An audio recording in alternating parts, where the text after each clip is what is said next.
வெண்முரசு. மாமலர் 38. வாசிப்பது சந்தீப். 38. நீர்க்குமிழிமாலை. மஞ்சத்தில் காத்திருக்கையில் அவ்வறைக்குள் நுழையும் அசோகசுந்தரியை நகுஷன் பல 100 உருவங்களில் கற்பனை செய்து கொண்டான்.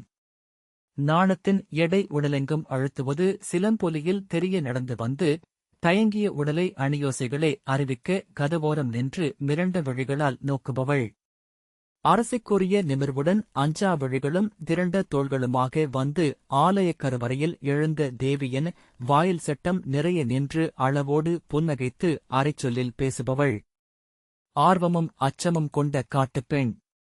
குடி பயிற்றுவித்து மிகை நாணத்தை சூடி வந்து குளிர்நீர் பொழிந்து உடலென குறுகி நின்றிருக்கும் சிற்றூர் மகள். பொய் நாணம் பயிலும் பரத்தை. உடல் தேர்ந்த நடனமாக அத்தருணத்தை நடிக்கும் விரலி. சொல் தேர்ந்த பாணினி. நச்சுநீலம் விழிகளில் சுடரும் நாகினி. ஒவ்வொரு பெண்ணையும் அவனுள் இருந்து எழுந்து எதிர்கொண்டவன் ஒரு நகுஷன். 100 பெருகி தன்னுள் நிறைவது இதுவரை பிறந்திருந்த தன் வடிவுகளா, இனி பிறக்கவிருக்கும் விழைவுத் தோற்றங்களா? ஒவ்வொரு விதையும் எழவிருக்கும் 100,000 மரங்களை சூழ் கொண்டிருக்கின்றது என்பது சூதர்பாடல். ஒவ்வொரு தருணமும் வரவிருக்கும் நிகழ்வுகளின் முடிவிலியை உருவாக்குகின்றது என்று அறிந்தால் எவரேனும் ஏதேனும் இயற்ற முடியுமா என்ன? அறிய முடியாமையில் அறிவின்மையில் ஆழ்த்தி அறிவு கடந்த வெளியில் அமைந்திருப்பவை தெய்வங்கள். இங்கு சூழநின்று நோக்குகின்றனவா அறிந்தமைந்த அவர்களின் விழிகள்? அவன் சிலம்பு சொல்லும் சொற்களை கேட்டான்.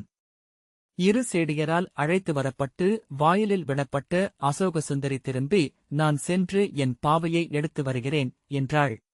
ஒரு கணத்தில் பெருத்த ஏமாற்றம் ஏற்பட்டு அவன் உள்ளம் சலிப்படைந்தது. அவள் மாறாத அதே வடிவில்தான் வருவாள் என்பதனால்தான் அத்தனை 100 வடிவங்களை எண்ணிக்கொண்டோமா? ஆம், பிறகப்படி இது அமைய முடியும்? பிறிது எவ்வாறுமல்ல என்று எத்தனை உறுதியாக அறிந்திருக்கிறது உள்ளம். செவிலி, சற்று நேரம் இங்கிருங்கள் அரசி.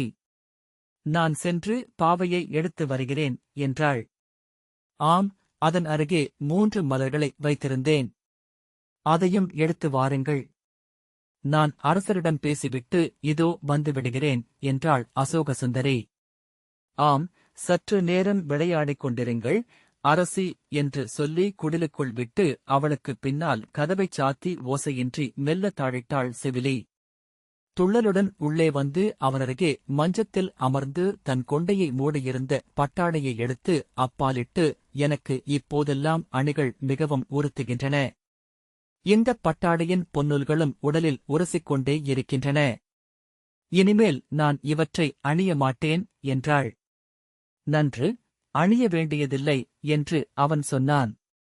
அவள் அவன் கைகளை எடுத்து தன் கைகளில் பொத்தி வைத்தபடி, இங்கு நான் வரும்போது என்னை அரசியாக்குவதாக சொன்னீர்கள் என்றாள்.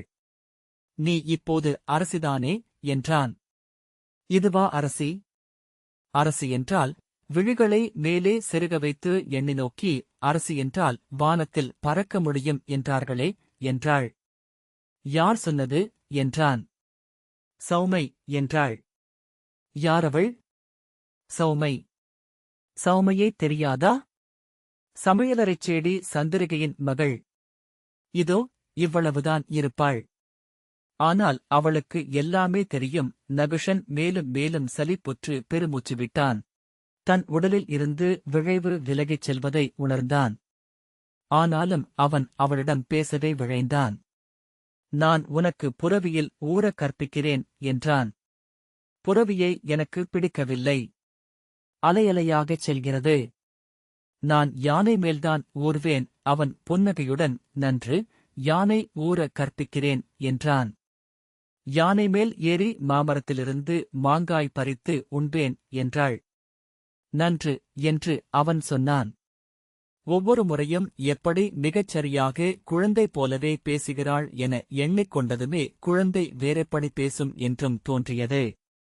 எழுந்து நின்று கை விரித்து, யானை மேல் நிற்க முடியுமா என்றாள். முடியும், சற்று பயில வேண்டும் என்றான். நீங்கள் நிற்பீர்களா? அவன், நான் நின்றதுண்டு என்றான். நான் போருக்கு செல்வேன். வாளை எடுத்து யானை மேல் நின்று சுழற்றுவேன் என்றாள். கைகளை வீசியபடி சுற்றி வந்து அவனருகே நின்று, நான் வில்வித்தை கற்பேன் என்றாள். சரி, நான் கற்பிக்கிறேன் என்றபடி அவன் அவள் இடையை வளைத்து தன் உடலுடன் சேர்த்துக் கொண்டான். அவள் அவன் தோளில் தலை வைத்து, முதுசெவிலி என்னிடம் சொன்னாள், நீங்கள் என்னை தழுவுவீர்கள் என்று. அப்போது நான் திமிரக்கூடாது என்று சொல்லி எனக்கு கனிச்சாறு தந்தாள். ஆகவே நான் திமிரமாட்டேன் என்றாள். நன்று, நீ நல்ல பெண் என அறிவேன் என்று அவன் அவள் கன்னங்களில் முத்தமிட்டான்.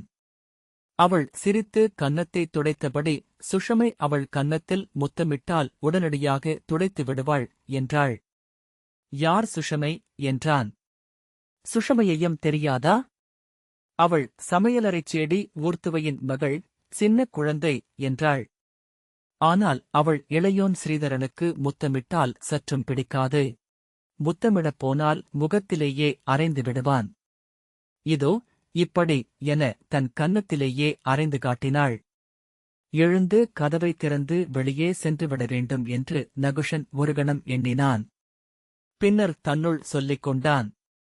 ஆம், இவளுக்குரியது இரண்டாவது வழிமுறை. இவளுக்குள் பறக்கும் விழைவில்லை, உடலில் சிறகுகளும் இல்லை. ஆனால் ஒவ்வொன்றையும் கூர்ந்து நோக்குகிறாள். புதியனவற்றில் கிளர்ச்சி கொள்கிறாள். புதிய ஒன்றை அவளுக்கு அறிமுகம் செய்ய வேண்டும். அதுவே உகந்த வழி. எண்ணங்களைச் சொற்களாக்குவது எத்தனை நல்லது! அது புகையை நீராக்குவது. நீரை உறைய வைக்க வேண்டுமென்றால் எழுத வேண்டும். நகுஷன் அவள் உடலை தன் காமம் நிறைந்த கண்களாலும் விரல்களாலும் உதடுகளாலும் தொட்டுத் தழுவலானான். அவள் இயல்பாக நெளிந்தும் வளைந்தும் அவன் தொடுகையைத் தவிர்த்தாள். தொட்டபோது கூசிச் சிரித்தாள். ஆனால் அவள் உடல் அவன் காமத்தை அறியவே இல்லை. அவளுக்குள்ளிருந்து அதன் மறுநல் எழுந்து வந்து இணைந்து கொள்ளவில்லை. இடையையும் கழுத்தையும் தொட்டபோது கூசிச் சிரித்து உடல் நெளித்து புரண்டாள். முலைகளைத் தொட்டபோது ஐயோ என கைகளைப் பற்றி தூர வீசி எழுந்து ஓடினாள். துரத்தி அவளைப் பற்றி இதழ்களைக் கவ்வி முத்தமிட்டபோது திமிரி அவன் நெஞ்சை கைகளால் உந்தி விலக்கி அப்பால் நின்று சிறு அருவருப்புடன் துப்பியபடி, இப்படியெல்லாம் செய்யக்கூடாது, நான் சிவில் என்னையிடம் இதை சொல்வேன் என்றாள். அவன் உடலில் காமம் அணைவது ஏன் என அவன் எண்ணினான். அவள் உடல் மனத்திலும் காமம் இல்லை என்பதுதான். நோக்குகையில் எழும் காமம் அருகணைந்து முகர்கையில் தணிகிறது. சிக்கி முக்கியை உரசி அனலெழுப்பி மீண்டும் அவளை அருகணைத்து கைகளைப் பற்றியபடி தணிந்த குரலில் அவளுக்குள் காமத்தை சொற்களினூடாக எழுப்ப முயன்றான். கண்களையும் கன்னங்களையும் இதழ்களையும் புகழ்ந்தான். முலைகளையும் இடையையும் நலம் பாராட்டினான்.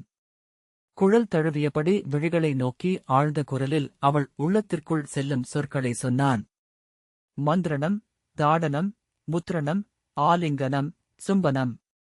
கற்ற காம நூல் கூறிய சொற்களனைத்தும் நினைவிலெழுந்து பொருளற்றவை எனக் காட்டி மூழ்கின. அவன் சொன்ன சொற்களில் மெய்ப்பொருளென மறைந்திருந்த காமத்தை மட்டும் அவளால் உணர முடியவில்லை. ஒவ்வொரு முறை அவன் தழுவும் போதும் முகம் சுளித்து வியர்வை என்றாள். ஐயோ, இடை வலிக்கிறது எனக் கூவினாள். மூச்சு வாங்க எவ்வளவு எடை என்றும் எனக்கு மூச்சு திணறுகிறது என்றும் சொல்லி திமிரினாள். ஆ என அவள் அலற அவன் பின்னால் நகர்ந்தான். உங்கள் நகம். ஐயோ, குருதி வருகிறதே என சிறு கீறலை காட்டினாள்.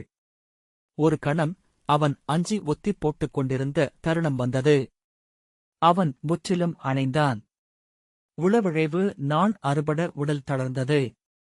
பெருமூச்சுடன் தன் சால்வையை எடுத்தபடி, நன்று, நாம் திரும்பிச் செல்வோம் என்றான். இதுவா விளையாட்டு என்றாள். அவன் ஆம், செல்வோம் என்றான். இருட்டிவிட்டது. நாம் இந்தச் சோலைக்குள் சென்று பறவைகள் சேக்கையேறி இருப்பதை பார்க்கலாமா என்றாள். அவன் ஆடை அணிந்து கொள் என்று அவள் ஆடைகளை எடுத்து அருகே வீசினான். கச்சு தளர்ந்து அவள் இளமுலைகள் வெளித்தெரிந்தன. முயலின் மூக்கு போல் சிவந்த கண்கள் கொண்ட பளிங்கு குமிழ்கள். பனிவெண்மை கொண்ட தோள்கள். அல்லி இதழென மென்மை காட்டிய கழுத்து.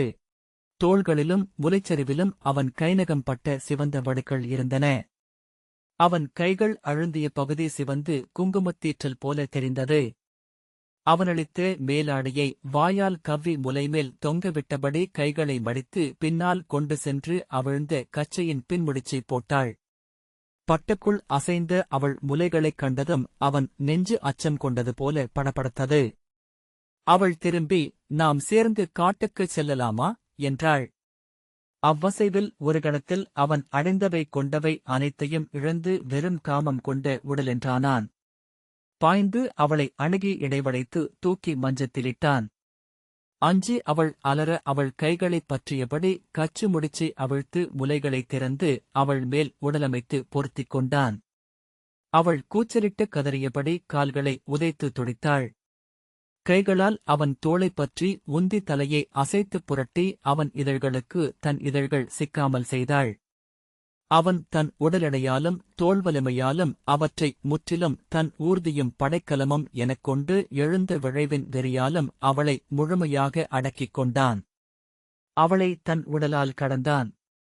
அச்சத்தாலும் பதற்றத்தாலும் துள்ளித் திமிரி அதனாலேயே மூச்சு இறுகி உடல் வெம்மை கொண்டு வியர்த்து மிக விரைவிலேயே தளர்ந்து மெல்லிய ஊன்கூழென்றாகி அவன் உடலுக்கடியில் அவள் கிடந்தாள். வெறி விசையென்றாகி விரைவுத்தாளம் கொள்ள அவள் உடலை முற்றிலும் வென்று அடக்கியபோது நான் ஆணெனும் உணர்வு எழுந்தது. ஆம், நான் ஆண், நான் ஆண் என உள்ளிருந்து தருக்கிய ஒன்று அவனை ஐயமற்றவனாக்கியது, தடுக்க முடியாதவனாக்கியது. வெறிக்குள் இருந்த பதற்றம் முற்றிலும் அடங்க ஊன் சுவை துண்ணும் சிம்மத்தின் பொறுமையுடன் அவன் அவளை புணர்ந்தான். உடல் அறிந்திருப்பவை என்னென்ன என உளம் அறிந்து கொள்ளும் வேளை. உள்ளம் வளர்த்துக் கொண்டவற்றை உடல் மீளப் பெற்றுக் கொள்ளும் ஆடல். தன் காமத்திற்கு சிக்கியிருப்பது அவளுடைய உடல் மட்டுமே என்றும் வலுதுவண்டு சொல்லிழந்து தன்னுள் எனச் சுருங்கி அவள் உள்ளம் வேறெங்கோ இருந்து கொண்டிருக்கிறது என்றும் அவன் அறிந்தான். ஆனால் அது அப்போது ஒரு பொருட்டெனத் தெரியவில்லை. உடலை வெல்வதனூடாக அவன் அவள் உள்ளத்தையும் அழுத்திப் பற்றிவிட்டதாகவே எண்ணிக்கொண்டான். உள்ளம் என ஒன்றிருக்கும் என்றால் அதைப் பற்றவும் வெல்லவும் உடலொன்றே வழி. இவ்வுடலிலிருந்து அவள் ஒருபோதும் உளம் விலகப் போவதில்லை. மரத்திலிருந்து இப்போது அஞ்சி சிறகடித்த பறவை வானில் பதைத்துச் சுழன்று சிறகு தளர்கையில் மீண்டும் இங்குதான் வந்த மரம். அப்போது இந்த மரம் பிறருக்குரியது என்று அறியும். அதன் கிளைகளும் மலர்களும் மட்டுமல்ல தானும் தன் சிறகுகளால் துழாவிய வானும் பிறர் உரிமை என்று அறியும். உடைமை கொள்ளுதலின் பேரின்பத்தை வென்று கடத்தலின் நிறைவை அவன் அறிந்தான். திளைப்பதென்பது உளமிழந்து உடல் மட்டுமே என்றாதல். காமம் என்பது திளைப்பு. பிறிதொரு திளைப்பு வலி. திளைப்பதை தடை செய்கிறது நீங்கா தன்னுணர்வு. அதைச் சூடிய சித்தம். எனவே மானுடரை விட விலங்குகள் திளைக்கின்றன. விலங்குகளை விட பறவைகள் திளைக்கின்றன. பறவைகளை விட மீன்கள். ஆயினும் புழுக்களைப் போல் திளைக்க எவ்வுடலாலும் ஆவதில்லை. திளைக்கையில் புழுவென்றாகிறோம். புழுவென்றாதலே உடலின் முழுமை. உடலென்றான ஒன்று தன்னை அப்போது முற்றிலும் விலக்கி உடல் சூடுவதற்கு முன்பிருந்த வெளியில் பரவியிருக்கிறது. உடல் கொண்டு அமைந்ததன் நிறைவை பின்னர் வந்தமைந்துதானும் அடைகிறது. காமக்குடிலின் மஞ்சத்திற்கு அவன் மீண்டபோது எண்ணியதென்ன என்பதை உள்ளம் அறிந்திருக்கவில்லை. இறுக முறுக்கப்பட்டு தூக்கி வீசப்பட்ட பட்டுத் துணியைப் போல உடல் சுருட்டி, தொடைகளை மடித்து, நெஞ்சோடு சேர்த்து, கால்முட்டில் முகம் புதைத்து, கைகளால் தலைப்பற்றி, குளிர் கொண்டவள் போல் நடுங்கியபடி, விழிமூடி கண்ணீர் கசிந்து வழிய படுத்திருந்த அசோக சுந்தரியை எழுந்து நின்று நோக்கியபோது தன் உடலில் நிறைந்தது என்ன உணர்வென்று பின்னர் பல முறை நகுஷன் எண்ணியதுண்டு.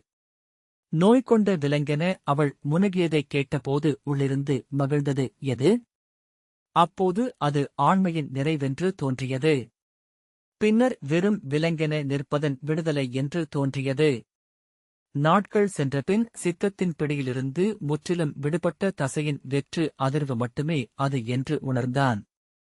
ஆடை அணிந்து அருகிலிருந்த பொற்கிண்ணத்திலிருந்து கிராம்பையும் இஞ்சியையும் எடுத்து வாயிலிட்டு மென்றபடி வெளியே சென்று குளிர்காற்று பெருகிச் சென்று கொண்டிருந்த சோலை மரங்களை பார்த்தபடி நின்று கைதூக்கி சோம்பல் முறித்தான். அப்போது உலகனைத்தையும் வெல்ல முதல் அடியெடுத்து வைத்தவன் போல, கடக்க முடியாத எல்லையொன்றைக் கடந்து திரும்பி நோக்குபவன் போல தன்னை உணர்ந்தான். அவனைக் கண்டதும் அப்பாலிருந்து அணுகி வந்த முதிய சேடி அவன் ஆணையைக் கோரி அங்கே நின்றாள். உள்ளே செல்லும்படி அவளிடம் கை காட்டிவிட்டு இருளில் இறங்கி நடந்தான். எதிரே வந்த அன்னைச் செவிலியின் முகத்தை நோக்கும் துணிவு அவனுக்கிருக்கவில்லை. அவளும் ஒன்றும் கேட்கவில்லை. தன் அறையை அடைந்து மஞ்சத்தில் படுத்ததும் அதுவரை இல்லாதிருந்த கசப்பு ஒன்றை தன்னில் உணர்ந்தான். எவர் மீது என்று கேட்டுக்கொண்டான். தன் மீதா, தன் செயல் மீதா? அல்ல என்று உறுதியாகத் தோன்றியது. அவள் மேலா? அவள் மேல் இரக்கமும் மெல்லிய இளிவரலுமே அப்போது எழுந்தது. பின் எவர் மீது? இந்த மானுடத்தனிமையின் கணத்திலும் உடனிருப்பது எது? விழுந்து கொண்டே இருப்பது போல் தோன்றியது. எழுந்து அறையிலேயே நிலையெழுந்தவனாக சுற்றி வந்தான். ஒவ்வொரு சாளரத்தினூடாகச் சென்று மெல்ல இருளுக்குள் அசைந்த மரங்களை பார்த்தான். திரைச்சீலைகளை அசைக்கும் காற்று அறைக்குள் எவரோ வந்து செல்லும் உணர்வை அளித்து உட்புலன் ஒன்றை திடுக்கிடச் செய்தது. நான் இங்கிருக்கிறேன், இப்போது நான் செய்தது அறப்பிழை எனில் அதன் கடன் ஒரு தொடர். அதை நிகழ்த்துவது யார்? அவர்கள் இன்னும் கருக்கொள்ளவில்லை. மீண்டும் மஞ்சத்தில் படுத்தபோது துணையின்றி அங்கிருக்க முடியாதென்று தோன்றியது. பத்மனை வரச் சொல்லாம் என்று எண்ணிய போதே அது எத்தனை பொருளற்றதென்று தோன்றியது. அறநெறிகளால் ஆவதில்லை. சொற்களால் மழுப்பவும் கூடுவதல்ல, கூறிய வாழ்முனையை கூறியதொன்றே சந்திக்க முடியும். அல்லது அதன் இறை என்றாகும் ஒன்று. எழுந்து கதவைத் திறந்து பணிந்து நின்ற காவலனிடம் மது கொண்டு வரச் சொல். கூடவே அணியறைகளிலிருந்து ஆடற்கணிகையரை அழைத்து வருக என்றான். சற்று நேரத்திலேயே இரு இளங்கணிகையரை காவலன் அழைத்து வந்தான். அவர்கள் பயின்ற மருட்சியும் சீரமைந்த அசைவுகளும் கொண்டிருந்தனர். அவன் விழிகளை சந்தித்ததும் ஒருத்தி நாணி மெல்ல கைதூக்கி குழல் திருத்தினாள். ஆடை நழுவ பெருமுலைகள் மெல்ல அசைந்தன. பிறிதொருத்தி அஞ்சியவள் போல் அவள் பின் ஒளிந்தாள். அவனுள் கடுங்கசப்பு எழுந்தது. வாளை உருவி அவர்களின் தலைகளை கொய்து நிலத்திட்டு காலால் உதைத்து உருளச் செய்ய வேண்டுமென்னும் நெறி. உடலெங்கும் அதன் அதிர்வு பரவ அவன் பின்னகர்ந்தான். அவர்கள் உள்ளே வந்த ஓசை கேட்டதும் பிறிதொரு விலங்கு குகைவிட்டு எழுந்தது. காலால் கதவை ஓங்கி உதைத்து மூடிவிட்டு இருவரின் கூந்தலையும் பற்றி இழுத்து மஞ்சத்தை நோக்கிக் கொண்டு சென்றான். அவர்களை சேக்கையில் தள்ளிதானும் பாய்ந்து நிலக்குவியலில் புரண்டு களிக்கும் சிம்மமென அவர்களுடன் உறவு கொண்டான். புலரி வரை வெறும் விலங்கென்றிருந்தான். முற்றிலும் உடல் களைத்தபோது விழுந்து துயின்று மறுநாள் உச்சியில் விழித்தெழுந்தான். நிகழ்ந்த அனைத்தையும் வெவ்வேறு துளிக்கனவுகளாக தொட்டு திரட்டி எடுத்தபோது ஆம், இது ஒன்றே வழி என்னும் எண்ணமாக அது சுருங்கியது. வரி என்றாகி நுண்மொழி என்றாகி சித்தத்தின் தாளமாக மாறியது. நீராடச் செல்கையில் அணி புனைகையில் அரியணை வந்து அமர்கையில் உடனிருந்தது. ஆம், இது ஒன்றே வழி என்றே அவன் உள்ளம் அமைந்திருந்தது. அரசவையை முன்னதாக முடித்துவிட்டு உடனே மஞ்சத்தரைக்குச் சென்று மீண்டும் இரு கணிகையரை வரச் சொன்னான். மாலையில் முதுசெவிலி வந்து வாயிலில் நின்றாள்.